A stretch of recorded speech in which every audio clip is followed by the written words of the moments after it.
Hey there, Brett here with Quarter Properties, your Myrtle Beach area real estate expert. Hope you're doing well out there. We're kind of moving into September.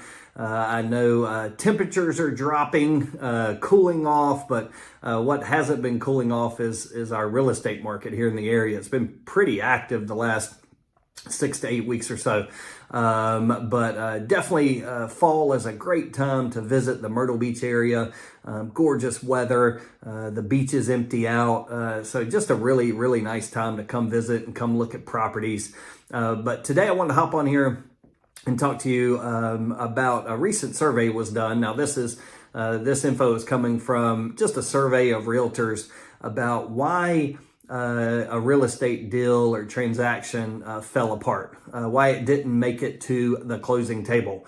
Now this is info from June, so it takes a little bit of time to compile this, but I thought this was really interesting. And for you as maybe a potential buyer or seller of real estate, these are definitely some good bits of information to consider. When we look at one of the smallest one, it was 1% was a title issue. That's why it fell through. I think I've only had one real estate transaction not close in my time due to a title issue. Eventually, we did get that contract closed down the road once we got it cleared up. But title issue, only 1% was the reason those deals fell apart. 5% was an appraisal issue, which, does happen if there's a loan involved. That appraisal is going to protect the buyer and the lender from potentially overpaying for a property. We've definitely got ways to work through that. If, say, you're under contract for $300,000 and the appraisal only comes back at $275,000, that doesn't mean the deal is dead. We usually need to try to come together, kind of work with the seller, a meeting of the minds, and come up with a mutual agreement. But if not, can't reach that, then the seller goes back to market and tries to sell the property for more than it appraised for. So 5% fell through due to an appraisal. This one I thought was really interesting. 13% fell apart because they were outbid by another buyer.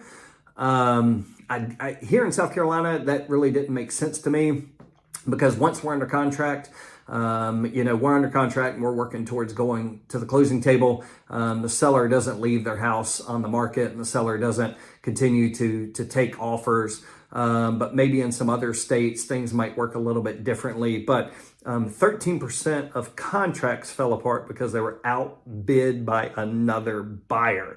So maybe that works in different ways in different states, but here in South Carolina, we don't see that a whole lot. 13% fell through because of a financing issue due to high mortgage rates.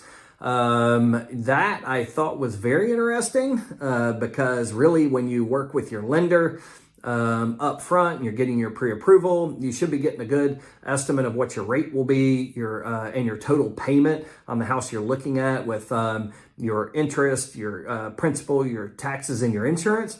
So I thought that was very interesting. I guess that could happen more so when you start to work your way through the underwriting process, and maybe some of the information that was provided to the lender didn't match up with all of the documentation that was pulled together, and then maybe the rate ended up coming in higher than expected, and then that put you maybe over the threshold, the debt to income ratio, to where, or just the threshold of where you were comfortable as a monthly payment on a buyer. But I thought that was interesting. So 13% fell through because the rate was higher. Right now, rates are going down. We've had the lowest, this past Friday, we had the biggest drop in rates in over a year, down to 6.29% on the 30-year fix. So rates are going down. Hopefully that won't be an issue with respect to contracts falling through. But the next was, 13% fell through, 14% fell through with a financing issue other than mortgage rates. So something happened, and this one we see more often. They have a pre-approval. Things look good to start, but then at the end of the day, the financing isn't able to go through.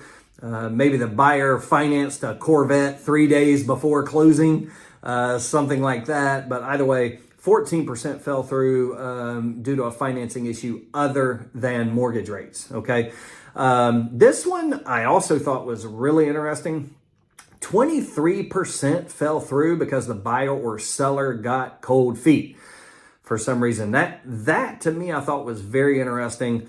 There are certain states where you have a cooling off period, a right of rescission.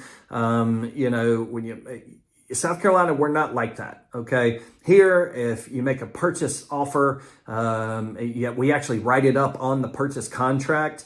If the seller signs it, you all agree to terms and get a ratified contract, then we're going to closing. So there's not like, hey, I have 5 days to kind of cool off and figure out whether or not I really want to move forward with this.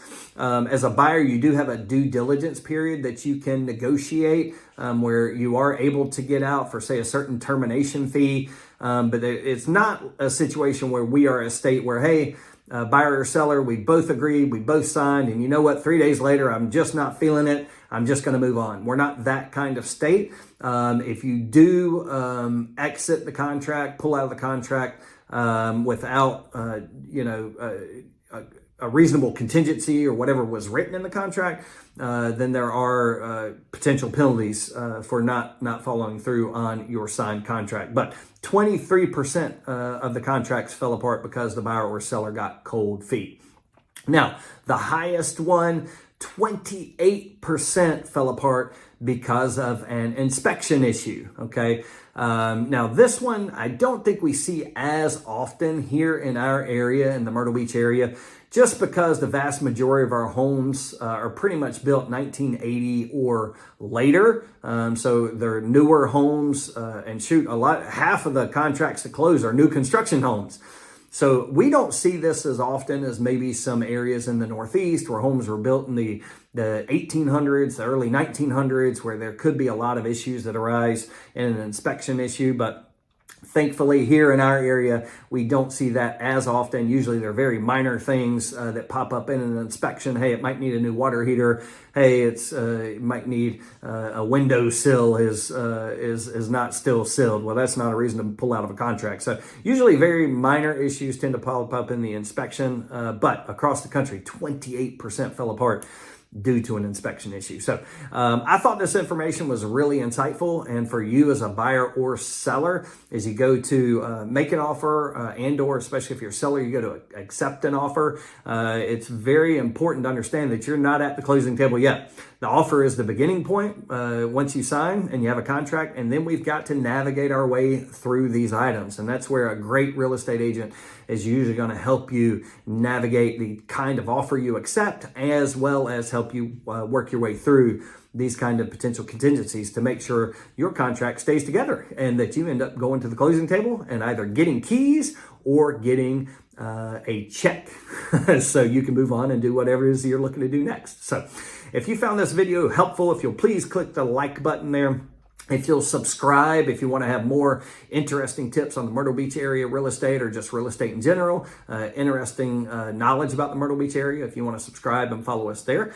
We've got in the link below, we've got ways that you can get help today. We've got a link there for you to search the latest listings of Myrtle Beach area real estate, the easiest way to search those. You want to keep up with your home value, there's a link there. If you want to talk to me, you can just give me a call there, give me a text, or shoot me an email, and we will be talking to you soon.